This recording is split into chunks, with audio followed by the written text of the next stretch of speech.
কাঁদিস না তোরা, মানুষ তো মরণশীল। যে জন্মায় তাকে তো মরতেই হবে। আমার আর বেশি সময় বাকি নেই। আমি যে মারা যাব তা নিয়ে আমার দুঃখ নেই, কিন্তু দুঃখ হলো আমার এই 3 ছেলে আর তোকে নিয়ে, মা মিনু। কাকু, তুমি কেন এভাবে বলছো বলো তো? তোমার কিচ্ছু হবে না। দেখো, তোমার বড় ছেলে শ্যাম তো গেছে বদ্যি ডাকতে, নাকি? তুমি এখন একটু চুপ করো তো। হ্যাঁ বাবা, তুমি চুপ করো, তোমার শরীর ঠিক নেই। না মা, আমি এখন চুপ করে থাকলে আর কখনো কথা বলতে পারবো না। আমার জীবনের শেষ একটা ইচ্ছে আছে মা। তুই কি রাখবি?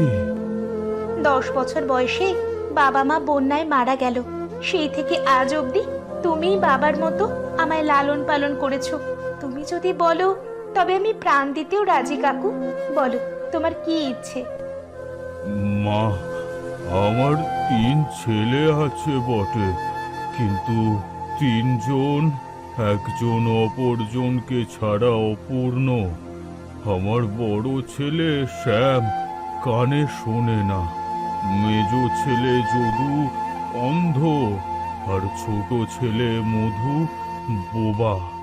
ওরা আলাদা থাকলে কখনো ভালো থাকবে না। আমি তোর উপর ভরসা করে ওদের রেখে গেলাম। তুই একাই এই সংসার বেঁধে রাখিস মা। আমি তো সারা জীবন ওদের সাথে থাকতে পারবো না কাকু। ওদের বউ আসবে আর আমারও একদিন বিয়ে হবে। হ্যাঁ, সেটাই তো চিন্তা মা। 3 জনের 3 বউ হলে 3 জনকেই আলাদা করে ফেলবে। ওরা যে একে অপরের পরিপূরক, একজন অন্যজনের সাহায্য ছাড়া চলতে পারে না মা। তুই ওদের 3 বউ আনতে দিস না। তবে কি করব কাকু? তুই ওদের বিয়ে করে একসাথে থেকে ওদেরকে এক করে রাখবি। কি বলছো তুমি কাকু? আমি কিভাবে 3 জনকে বিয়ে করতে পারি? না মা, ওরা হতে পারে 3 জন, কিন্তু 3 জন মিলে একজনই। কারণ সবার একটা না একটা ত্রুটি আছেই। এ আমার শেষ ইচ্ছা মা। আমি এতদিন তোকে লালন পালন করেছি, তাই প্রতিদানে আমার এই ইচ্ছেটা পূরণ কর মা। কিন্তু এ কিভাবে সম্ভব বাবা? কাকু, কথা বলো কাকু। ও কাকু, কথা বলছো না কেন? কথা বলো বাবা। এ এ কি হলো তোমার? বাবা, বাবা। এই যে বদ্যিমশাই, আসুন আসুন, দেখুন না, কাল থেকে বাবা বেশ অসুস্থ। দেখি দেখি, তোমরা সামনে থেকে সরো তো, রোগীর সামনে অত ভিড় করো নে। বদ্যিমশাই, কাকু কথা বলছে না, দেখুন কেমন যেন চুপ হয়ে গেছে। বাবার কি হয়েছে? আরে দেখতে দাও আগে। এ কি, এ তো দেখি রোগী মারা গেছে। এ কি হয়ে গেল গো? ও কাকু, তুমি আমাদের ছেড়ে চলে কেন গেলে? বাবা মা মরার পর তুমি আমার বাবা ছিলে কাকু। আমাদের একা করে কেন চলে গেলে? ও বাবা, দেখো বদ্যি এনেছি। তুমি কেন আমাদের ছেড়ে চলে গেলে বাবা? এখন আমরা কি করব? হ্যাঁ, এখন আমরা কি করব বাবা? তুমি আমাদের ছেড়ে চলে গেলে। বাবা, তুমি চিন্তা করো না, আমরা সবাই প্রাণ দিয়ে হলেও তোমার শেষ ইচ্ছে পূরণ করব বাবা। তোমার শেষ ইচ্ছে পূরণ করব।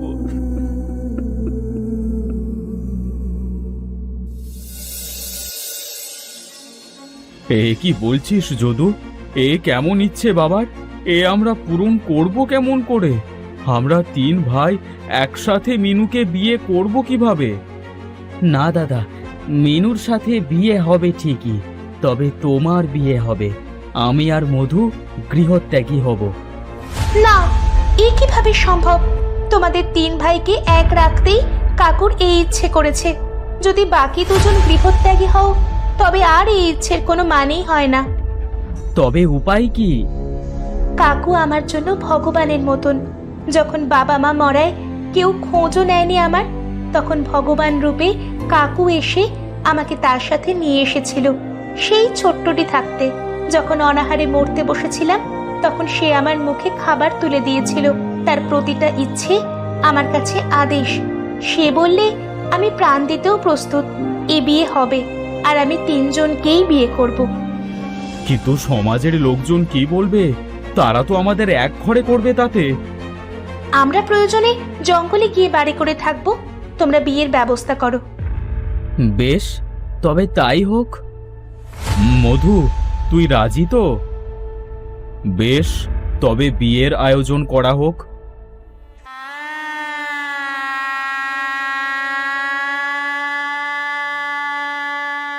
তবে আর কতদিন? আমি তো অন্ধ, তাই কিছু করতে পারি না। দাদা আর মধুই তো চাষের কাজ করে সব। আমার এই জীবন আর ভালো লাগে না। আমরাই বা আর কাজ করি কোথায় বল? আমি তো কানে কম শুনি, তাই অনেক সময় ভুল হলে সেটা কেউ বলে দিলেও শুনতে পাই না ঠিক মতো। দূর থেকে কেউ জোরে চিৎকার করলেও আমি ঠাহর করতে পারি না। আর মধু তো কথাই বলতে পারে না, তাই তো ও চাইলেও কিচ্ছু বলতে পারবে না। মধুটার বড় কষ্ট, সবসময় কেমন চুপ হয়ে থাকে। আমি শুনেছি ওই দূর পাহাড়ে অরদ ব্রাহ্মণের বাস। তিনি নাকি জাদু বলে সকলের সব অসুখ সারিয়ে দেয়। তা তোমরা তিন ভাই একসাথে তার কাছে যাও না, গিয়ে দেখো যদি কোনো উপকার হয়। হ্যাঁ, কি বলছো? বললাম অরদ ব্রাহ্মণের কাছে রোগের নিরাময় খুঁজতে যেতে। ও, এই কথা। আমরা চলে গেলে তুমি একা থাকবে কিভাবে? সে আমি কোনোভাবে দিন ঠিক পার করতে পারবো, সেটা নিয়ে তোমরা ভেবো না। তোমাদের উচিত এখন ভবিষ্যৎ ভাবা। তা তুমি একা থাকতে পারবে তো? একা রেখে যাই কিভাবে বলো তো? সেটাই তো বললাম যে আমি একা ঠিক থাকতে পারবো। সে বললে কি আর হয়? আমরা তিনজন চলে যাব, আর তুমি একা থাকতে পারবে না। আমরা গেলে একসাথেই যাব। না না, তুমি একা থাকতে পারবে না, আমাদের সাথেই থাকবে তুমি। আমি সেটাই বললাম দাদা। ও, তাই বলেছিস বুঝি? না, এই কালার জন্য তোমাদের ভারী কষ্ট হয়ে যায়। এক কথা দুবার বলতে হয়। তোমরা বিলাপ করো না, তোমাদের ভগবান এভাবে পাঠিয়েছেন, তাই তোমরা কষ্ট পেও না। আমরা না হয় কাল সকালে রওনা দেব ব্রাহ্মণের কাছে। বেশ, তবে তাই হোক। সব ঠিক আছে, কিন্তু আমরা যাব কখন? বললাম তো কাল সকালে। ও আচ্ছা আচ্ছা।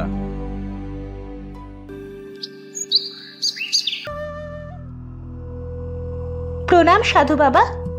প্রণাম বাবা। প্রণাম বাবা। কারা তোমরা? আমরা এই পথের পদযাত্রী বাবা। আমরা যাচ্ছি অরদ ব্রাহ্মণের খোঁজে, ওই দূর পাহাড়ে। বটে, তা তোমরা তার কাছে কেন যাচ্ছ? তিনি কিন্তু অতি দুর্গম জায়গায় থাকেন। বিশাল আগ্নেয়গিরি পাহাড়ের চূড়োয় তার বাস। এত ভয়ানক জায়গায় তাকে দেখতে যাওয়ার বাসনা কেন জাগলো মনে? আজ্ঞে বাবা, পরিস্থিতির শিকার হয়ে আমায় দ্রৌপদীর মতো বহুবিবাহ করতে হয়েছে, কিন্তু 5 জন নয়, 3 জনকে। আমার এক স্বামী বোবা, একজন কালা, আর একজন কানা। আমি তাদের ভালো করার উদ্দেশ্য নিয়ে যাচ্ছি ব্রাহ্মণ দেবের কাছে। তা তোমরা সে রাস্তা চেনো? না বাবা, আমরা সঠিক রাস্তা চিনি না। লোকমুখে যা শুনেছি সেভাবেই এগিয়ে যাচ্ছি। আমি অধর ব্রাহ্মণের শিষ্য ছিলাম আরো 45 বছর আগে। তিনি ছিলেন আমার ভগবান স্বরূপ। আমি তোমাদের সেখানে যাওয়ার পথ বলে দিতে পারি, তবে তোমাদের একটা বুদ্ধির পরীক্ষা দিতে হবে। কি বুদ্ধির পরীক্ষা বাবা? আমি তোমাদের 2টো প্রশ্ন করব। যদি বলতে পারো তবেই আমি রাস্তা বলে দেব। বেশ সাধু বাবা, আপনি প্রশ্ন করুন। জ্বলছে ঠিকই, কিন্তু পড়ে না।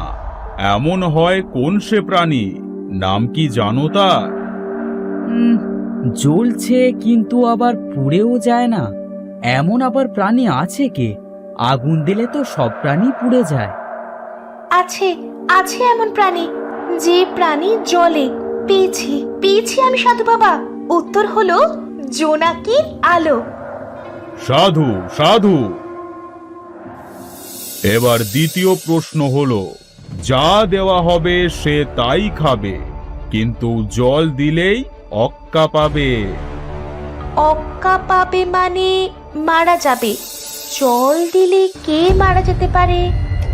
আচ্ছা, জলে তো মানুষও মরে। না না দাদা, এখানে মনে হয় না মানুষ বোঝানো হয়েছে। কারণ শুনলি না প্রথমে কি বলল? বলছে যা দেবে সে তাই খাবে। মানুষ কি আর যা দেওয়া হবে সব খায় নাকি? পেট ভরে গেলেই তো খাওয়া বন্ধ হয়ে যায়। আচ্ছা, আগুন কি হতে পারে না? কারণ পৃথিবীর মধ্যে আগুনই হলো একমাত্র যে কিনা সব একাধারে খেয়ে ফেলার ক্ষমতা রাখে। আর জল দিলেই মারা যায়, অর্থাৎ নিভে যায়। সাধু বাবা, তবে এবার আমার উত্তর হবে আগুন। অসাধারণ। তবে এবার আমি তোমাদের সহজে পৌঁছানোর রাস্তা বলে দেব। এই পথে সোজা 3 ক্রোশ পথ যাবে, তারপর পাবে একটা গুহা। সেই গুহার মুখে দাঁড়িয়ে তোমরা জোনাকিকে ডাকবে। সে তোমাদের পথ অনুসরণ করিয়ে নিয়ে যাবে। গুহার শেষ মুখে তোমরা একটা দরজা পাবে। সেই দরজার সামনে আছে এক বড় প্রদীপ। সেই প্রদীপে আগুন জ্বালালেই দরজা খুলে যাবে, আর তোমরা অরোধ ব্রাহ্মণের কাছে পৌঁছাবে। ধন্যবাদ সাধু বাবা। তোমরা ব্রাহ্মণ দেবকে গিয়ে বলবে, তার শিষ্য শম্ভুনাথ বলেছে একটি গাছ 3টি ফলের বীজ নয়, একটি ফলের বীজে সমৃদ্ধি পায়। এর অর্থ কি বাবা? এর অর্থ তোমরা বুঝবে না, এর অর্থ তিনি বুঝবেন। যাও তোমরা এখন, বিলম্ব করো না। আমাদের আশীর্বাদ করুন বাবা। বিজয়ী হও।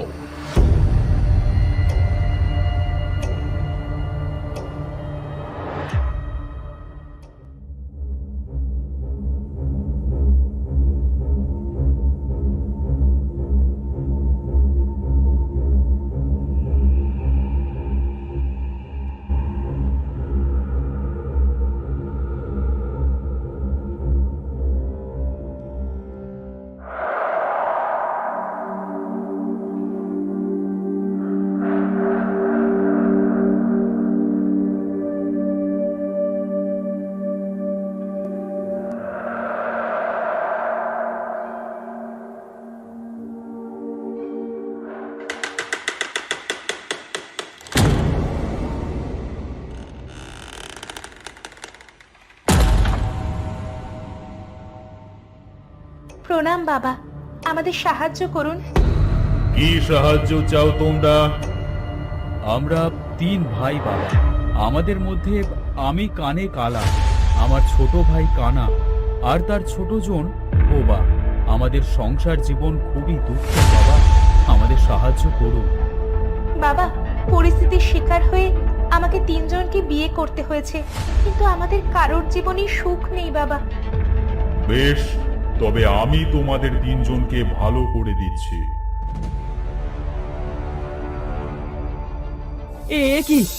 এ কি আমি যে দেখতে পাচ্ছি, সবাইকে দেখতে পাচ্ছি। আমিও পরিষ্কার শুনতে পাচ্ছি রে ভাই।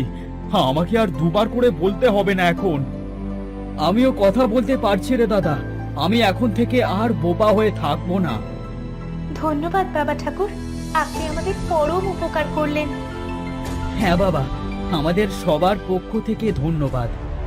ও, আমাদের পথে এক সাধু বাবার সাথে দেখা হয়েছিল। তিনি বললেন তিনি আপনার শিষ্য ছিলেন, তার নাম শম্ভুনাথ। তিনি আপনাকে বলতে বললেন একটি গাছ 3টি ফলের বীজ নয়, একটি ফলের বীজে সমৃদ্ধি পায়। বুঝতে পেরেছি, সে আমার এক প্রিয় শিষ্য। তবে তাই হোক, মা বিনু, তোমাকে একা এই 3 জনের ঘর করতে হবে না। কি বলছেন বাবা? তারা 3 জনই যে আমার স্বামী। হ্যাঁ, তারা তিনজন তোমারই স্বামী। আমি তোমার থেকে আরো দুজনের সৃষ্টি করলাম যারা তোমার অংশ। তোমার আর তাদের মধ্যে কোনো পার্থক্য নেই। তোমাদের মতামত কথাবার্তারও কোনো ভেদ থাকবে না। ধরে নাও তোমার যমজ দুই বোন। এবার তোমরা তিনজনে এক একজনের সাথে থাকতে পারবে। অশেষ ধন্যবাদ বাবা, আপনি আমাদের জীবনের সব বাধা, সব সমস্যা শেষ করে দিলেন। আমরা আপনার কাছে চিরকৃতজ্ঞ থাকব। সুখী হও।